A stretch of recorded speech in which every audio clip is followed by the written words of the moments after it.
Labona sathi sikhulisa lana usikhipha.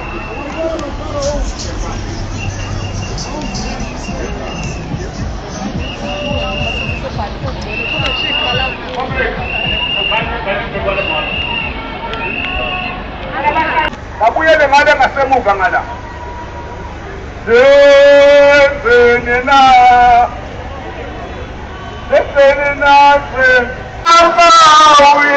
Njengoba sibona ke babukeli bethu bakaDuza TV nabakaSidonto baphuma ngobuningi babo njengoba sibabona nje basasele bazobheka ukuthi ke kuhamba kanjani ngoba naye umphathi wabo ke la uyakhuluma owayo imashi le ukuthi ke baningi osiyayinyompa so bayacela ukuthi ke kungabi khona uma esandleni ukho konke abazobe bekwenza njengoba sizobe becela nequla lesonto kade beshiya nomkhuleko okuyinto engicabanga ukuthi ke ibaluleke kakhulu babukeli bethu bakaDuza TV.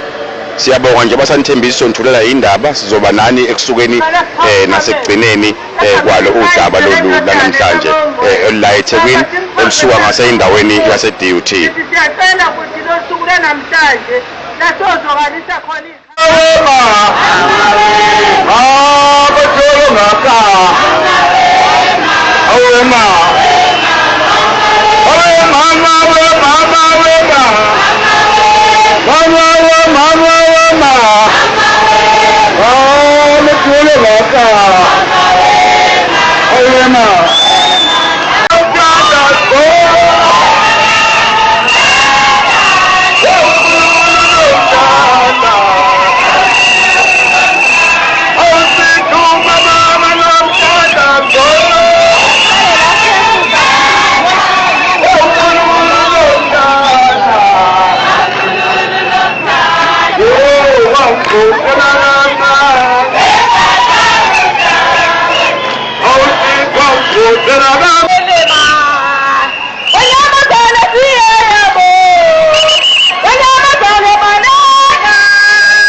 babukeli bethu bakaDuza TV njengoba sishilo ukuthi sizonilandelela yonke into osukwini namhlanje sizama konke osemandleni ukuthi senze njalo njengoba nibona nje abantu baningi kakhulu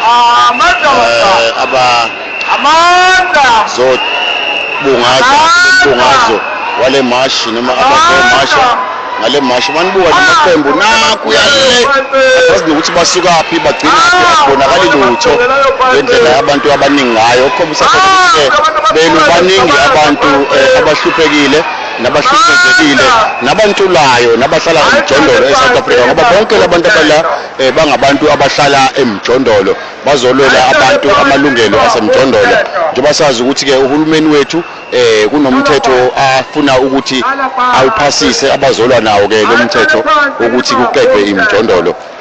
Siyabonga nje babukeli bethu bakaDuza TV soloko sinani njalo sinithulela ukuthi ke kuhamba kanjani.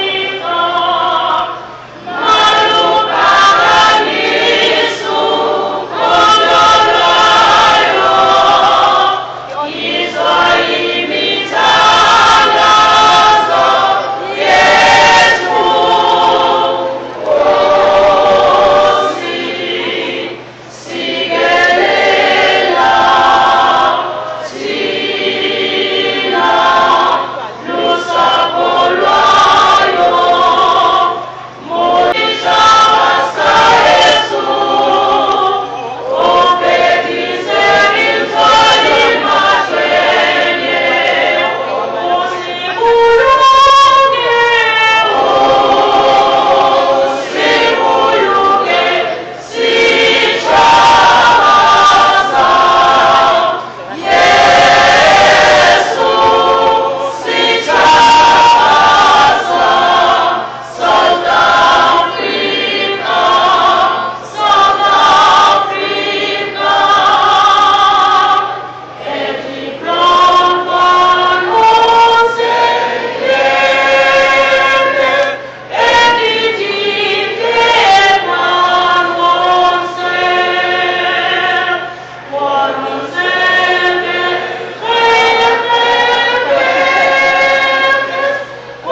sihloniphe izwe lethu, siyalithanda leli lizwe. Asinalo elinye izwe ngaphandle kwethu sibona.